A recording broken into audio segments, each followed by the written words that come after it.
Vous allez parler dans un instant de la poudre de larve. Ah oui, j'ai bon vu appétit, ça. bien Oui, sûr. ah oui, alors ça. il y en a sur votre pull. Ah oui, ça, il y a une poudre de larve qui sera bientôt dans nos assiettes, dans les pâtes, le pain, les gâteaux ou encore le fromage.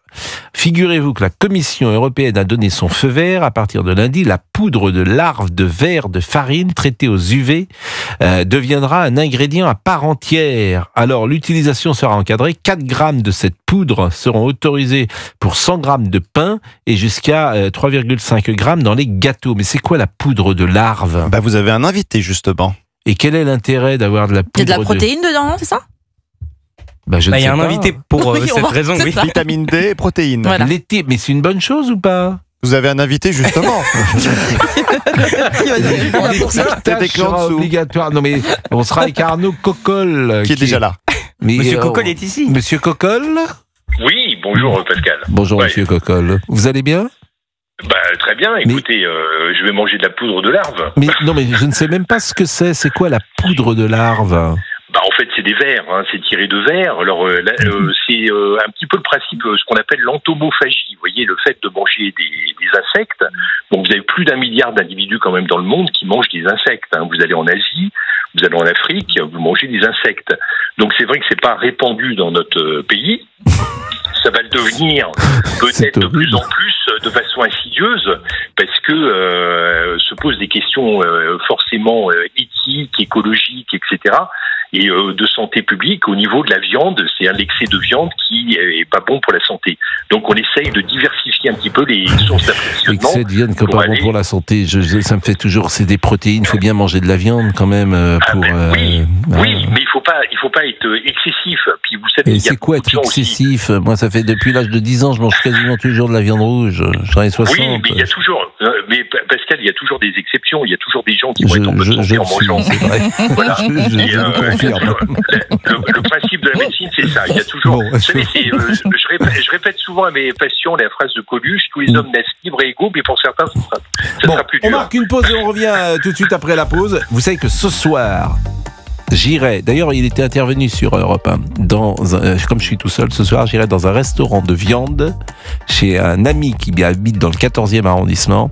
Si vous voulez manger de la viande rouge, une fois que vous allez dans ce restaurant, vous ne pouvez pas manger de la viande rouge ailleurs. C'est de la viande maturée, la viande qu'il te propose dans ton assiette. Il connaît quasiment le nom de la bête. C'est un endroit absolument extraordinaire. Il était passé d'ailleurs sur Europe 1. Je peux dire son nom, c'est rue des Plantes. Ça s'appelle le Sévraud. Le Sévraud.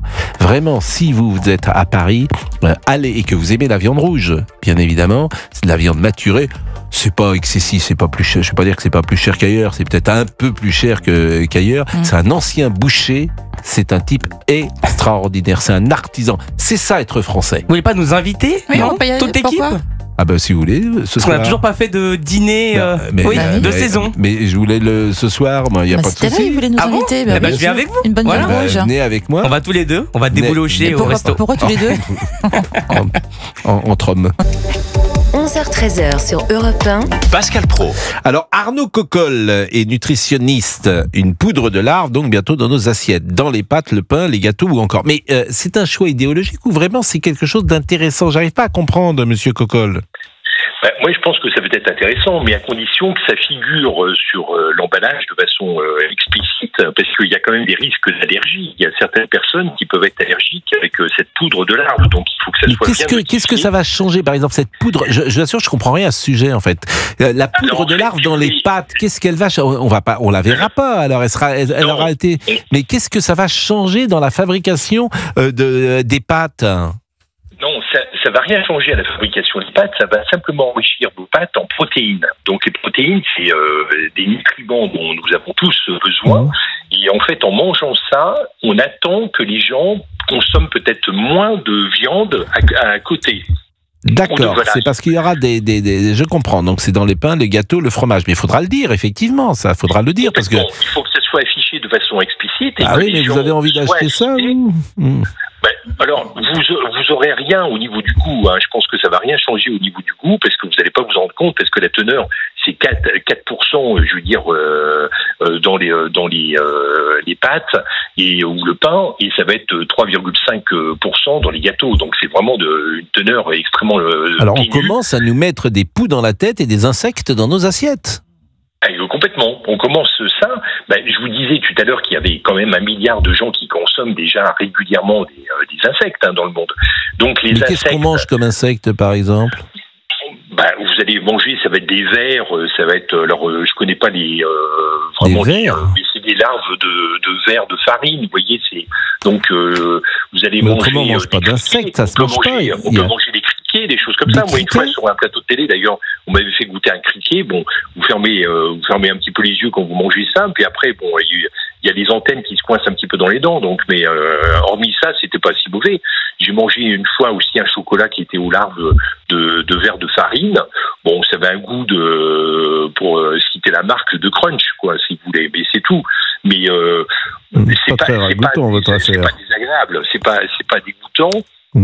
À condition que l'aspect visuel, effectivement, rappelle pas l'insecte. Donc, dans les pâtes, ça va pas rappeler l'insecte. Les gens, ils vont pas se rendre compte qu'il y a des vers de farine dedans. Donc, alors, vous savez quels sont les insectes qui sont autorisés à la consommation ? Vous avez le criquet migrateur, entier ou sans aile, ni pattes, congelé, séché ou en poudre. Vous avez le grillon domestique, surgelé, séché ou en poudre. Et vous avez la poudre de grillon domestique, partiellement dégraissée.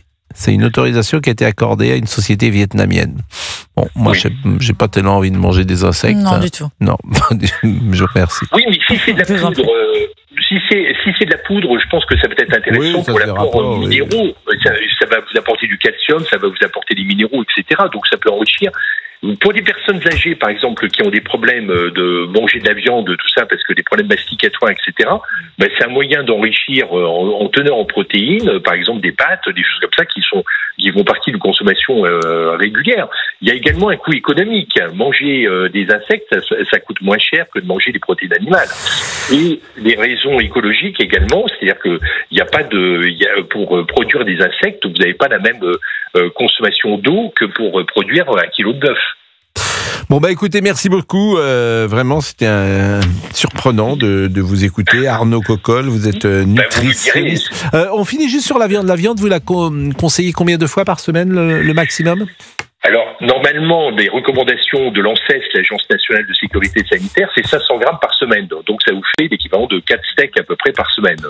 Et 4 steaks, c'est combien ? C'est 600 grammes Un steak, c'est 150 grammes Un steak, c'est 100, 120 grammes. Ça dépend de la teneur du steak. Vous voyez. Donc parce que là, moi, ce soir, voilà. je pense que si... je vais dépasser vos 4 steaks. Parce que généralement, quand on prend, par exemple, une côte de bœuf, quelque chose comme ça, c'est 600 grammes ou 700 grammes d'un coup, j'imagine. Manger un grillon avec votre steak ce soir, vous mangerez peut-être un peu moins de steak du coup. C'est possible. Mais là où je vais, je pense qu'il n'y aura pas de grillon. Merci beaucoup, monsieur. Vraiment, c'était un plaisir de vous écouter, monsieur Cocolle. Merci.